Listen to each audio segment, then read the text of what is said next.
Cyber crime awareness સંદર્ભમાં આજે આ પ્રેસ કોન્ફરન્સનું આયોજન કરવામાં આવેલ છે. સાયબર ક્રાઇમ કેમ બને છે, એનાથી કેવી રીતે બચી શકાય એ મુદ્દાઓ ઉપર આજે ચર્ચા કરવામાં આવશે. મિત્રો, જે સાયબર ક્રાઇમ છે એના જે બ્રોડ કેટેગરીઝ છે એને મેં 5 કેટેગરીઝમાં ડિવાઈડ કર્યું છે. 5 હેડ હેઠળ કે કયા કારણોસર આ સાયબર ક્રાઇમ ના લોકો ભોગ બની જાય છે એની ચર્ચા આજે આપણે કરીશું. સૌથી પહેલા જે હેડ છે એ છે ગ્રીડ, એટલે લાલચ. જે લોકો સાયબર ક્રાઇમના ભોગ બને છે અને પોતાના પૈસા ગુમાવી દે છે એના એક મેઇન કારણ છે ગ્રીડ, એટલે કે લાલચ. દાખલા તરીકે કે આપની એક લોટરી નીકળી છે, આપને કાર મળશે, કૌન બનેગા કરોડપતિમાં બેસવાનો મોકો મળશે. એ રીતે લોકોને લલચાવી ફુસલાવીને એના પાસેથી પ્રોસેસિંગ ફીના બહાને પૈસા લેવામાં આવે છે અને છેતરપિંડી કરવામાં આવે છે. બીજી બાબત, ઇન્સ્ટાગ્રામ ઉપર, ફેસબુક ઉપર ઘણા બધા લોકો છે. કોઈ પણ વસ્તુનું એડ લોકો જુએ અને આમાં કે આ વસ્તુ જે છે સસ્તી મળે છે. દાખલા તરીકે આઈફોન છે, એ 12,000માં એક નવું આઈફોન મળી રહ્યા છે. ખાવા પીવાની વસ્તુઓ પણ, બદામ, કાજુ, આ પણ 100 રૂપિયા 200 રૂપિયા કિલો મળે છે. તો આ રીતના જે એડ હોય, લોકો પછી એના ઉપર ક્લિક કરે છે અને પછી ઓર્ડર પ્લેસ કરી દે છે. અને સામાવાળા જે છે એ કોઈ વેપારી હોતો નથી અને લોકોના પૈસા જતા રહે છે. શેર માર્કેટમાં ઇન્વેસ્ટમેન્ટ કરવા માટે અમુક લોકો પ્રલોભન આપે છે કે બિટકોઇનમાં તમે ઇન્વેસ્ટ કરો, એમાં પણ તમારા પૈસા ડબલ થઈ જશે. અને નાની અમાઉન્ટ ડબલ કરીને પણ આપે છે. દાખલા તરીકે 200 રૂપિયા કોઈ માણસે આપ્યા હોય તો એના 400 રૂપિયા કરીને આપી દે, પછી 300 ને 600 કરીને પણ આપી દે. એના પછી માણસના વિશ્વાસ બેસી જાય અને વધારે અમાઉન્ટ આપી દે. હવે 1 લાખ માણસે આપી દીધા અને પછી એમને કંઈ પરત મળે નહીં. તો આ લાલચના કારણે આવા બનાવો બને છે. કોઈ હોટેલના પેજ લાઈક કરવાનું છે, કોઈ પ્રોપર્ટીની સારી રેટિંગ આપવાની છે, ત્યાં લોકો ગયા પણ નથી, પણ ત્યાં પણ લાઈક કરીને લોકો પહેલા નાનું મોટી રકમ કમાવી લે છે અને પછી મોટી રકમ આમાં ગુમાવી દે છે. સસ્તું ફર્નિચર તમને મળશે એ કહીને પણ લોકો સાથે છેતરપિંડી કરવામાં આવે છે. આમાં સામે એક આર્મી મેનના ફોટા હોય વોટ્સએપ ઉપર અને લોકોથી કહેવામાં આવે છે કે મારું ટ્રાન્સફર થઈ ગયું છે, હવે મારું ફર્નિચર છે મારે ત્યાં લઈ જવામાં પ્રોબ્લેમ આવશે, તો અહીંયા હું વેચવા માંગુ છું અને સસ્તા રેટ ઉપર આ ફર્નિચર તમને આપવામાં આવશે. ઘરની બીજી જે ગેજેટ્સ છે, ઇલેક્ટ્રોનિક ગેજેટ્સ, એ વેચવામાં આવશે. અને આમાં પછી પહેલા પૈસા લઈ લે છે અને પછી કોઈ વસ્તુ જે છે જે ભોગ બનનાર છે એને મળતી નથી. તો લાલચ એક પ્રમુખ હેડ છે જેના હેઠળ આ સાયબર ક્રાઇમ બને છે. બીજા હેડ છે લેઝીનેસ, એટલે આળસ. કે તમારા એકાઉન્ટ છે આ બંધ થઈ જશે, તમારા ક્રેડિટ કાર્ડ અને ડેબિટ કાર્ડ છે એ બ્લોક થઈ જશે, તો અમે જે કહી રહ્યા છીએ એ તમે કરો. અને પછી એની ડેસ્ક કે બીજા કોઈ એપ્લિકેશન તમારા ફોનમાં ડાઉનલોડ કરાવે છે, તમારી આખી ડિટેલ લઈ લે છે, ઓટીપી લઈ લે છે અને પછી તમારી સાથે છેતરપિંડી થઈ જાય છે. લોકો બેંકમાં જવાની ટ્રાય પણ નથી કરતા આળસના કારણે કે બેંકમાં જઈશ, અહીંયા ઘરે બેઠા બેઠા આ કામ થઈ રહ્યું છે તો બેંકમાં કેમ જવાનું. તો એક આળસના કારણે લોકો સાયબર ક્રાઇમના ભોગ બની જાય છે. ત્રીજા જે હેડ છે એ છે પેશન, એને લૂઝલી ટ્રાન્સલેટ કરીએ તો વાસના ને કહી શકાય. લોકો ઉપર કોલ આવે, સામે કોઈ લેડી ફોન કરે અને વાતોમાં પહેલા ફસાવી લે, વિશ્વાસ કેળવી લે, એના પછી ન્યૂડ હાલતમાં માણસો સાથે વાત કરવા લાગે અને પછી એની વિડીયો ઉતારી લે અને પછી એક્સટોર્શન કરે.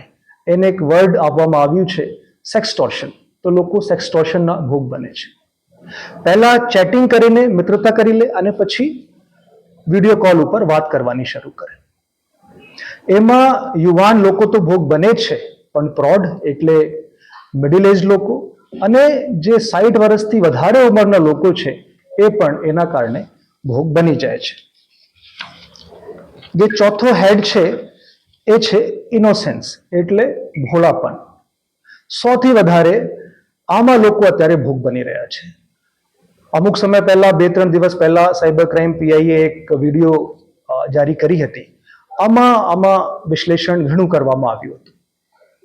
તમારા ફોન ઉપર એક મેસેજ આવશે કે તમારા એકાઉન્ટમાં અમુક પૈસા ક્રેડિટ થઈ ગયા છે. બીજા માણસ તમને ફોન કરશે કે તમારા જાન પહેચાન વાળા આ માણસ હું બોલું છું અને અમારા ફોનમાંથી ટ્રાન્ઝેક્શન થતું નથી, તમારા ફોનમાં કોઈ બીજાના ફોનથી મેં પૈસા નખાયું છે, તો તમે આ એકાઉન્ટમાં પૈસા પરત કરી દો. માણસ પોતાના ફોન જુએ, આમાં ટેક્સ્ટ મેસેજ હોય અને માની લે કે મારા એકાઉન્ટમાં પૈસા આવી ગયું છે, પણ ખરેખર આ પૈસા માણસના એકાઉન્ટમાં આવતું નથી. અને પછી લોકો પૈસા પોતાના એકાઉન્ટમાંથી જે સામાવાળા ક્રિમિનલ છે એના એકાઉન્ટમાં પૈસા ટ્રાન્સફર કરી દે છે અને ભોગ બની જાય છે. પાંચમા જે હેડ છે આ છે નીડ, એટલે જરૂરિયાત. ઘણા બધા લોકો જરૂરતમંદ હોય છે, એને નોકરીની જરૂર હોય છે, તો નોકરીના ઝાંસા આપવામાં આવે છે. નટરાજ પેન્સિલના જોબ વર્ક તમને અપાવવામાં આવશે અને તમને આટલી આમાં રકમ મળશે.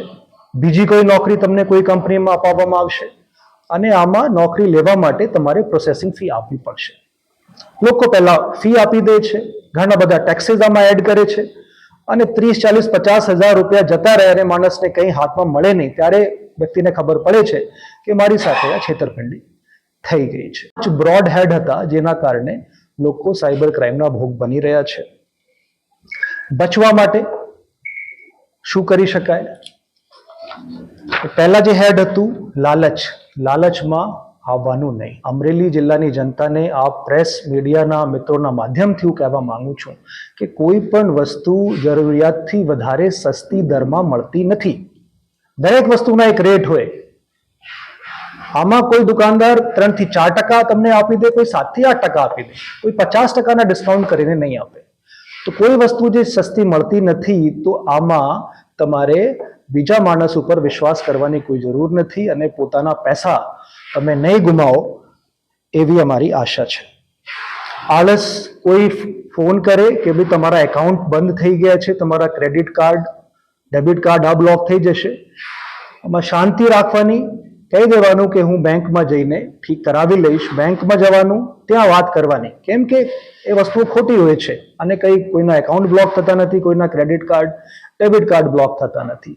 અમુક ચાર્જિંગ ફીસ માટે કે તમારા જે ક્રેડિટ કાર્ડ છે એમાં ચાર્જિંગ ફી છે એ નહીં લાગે એના માટે તમે આ પ્રોસેસ કરો.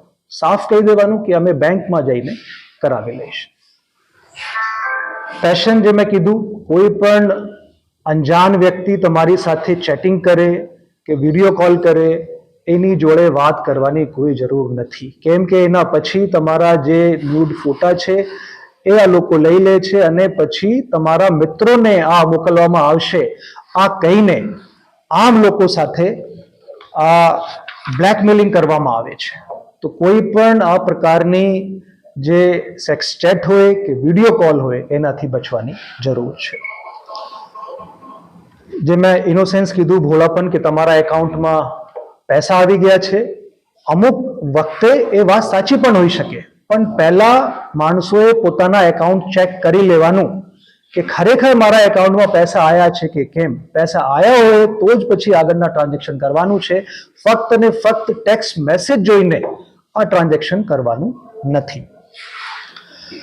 નોકરીવાળી જે મેં વાત કીધી કે ભાઈ પહેલા તમે અપાવી દો, આપણે મળી લઈએ કોઈ જગ્યા બેસીને, પછી આગળ વધીએ, તો એ રીતે નોકરીના કારણે જે લોકો ભોગ બની જાય છે એ પણ બચી શકે. અને આમાં જે લોકો છે, મારી પાસે વિગત આવે છે દર માસે કે કઈ ભાષામાં જે સામાવાળા ક્રિમિનલ છે એ વાત કરતો હતો, તો મોટા ભાગે આમાં 90% કેસોમાં હિન્દી ભાષામાં આ લોકો વાત કરે છે, કેમ કે જે સેન્ટર છે નોર્થ ઇન્ડિયામાં આ વધારે ત્યાં ક્રિમિનલ્સ છે. તો કોઈ પણ વ્યક્તિ, તમે અહીંયા સૌરાષ્ટ્રમાં છો, તમારી સાથે કેમ હિન્દી ભાષામાં કોઈ વાત કરે, તમારે એકદમ એલર્ટ થઈ જવું અને એની જોડે ગુજરાતીમાં વાત કરવાની શરૂ કરી દેવાની, તુરત જ આ પકડાઈ જશે. તો ભાષા ઉપર પણ ખાસ ધ્યાન રાખવાનું છે કે સામાવાળા કઈ ભાષામાં તમારી જોડે વાત કરી રહ્યા છે. અત્યારે જ્યાં સુધી મને ખબર છે આ લોકો પાસે ગુજરાતી ભાષાના એક્સપર્ટ નથી, તો મોટા ભાગે આ લોકો હિન્દીમાં વાત કરે છે. તો આ વસ્તુ હતી જે આપના ધ્યાન ઉપર હું લાવવો માંગતો હતો.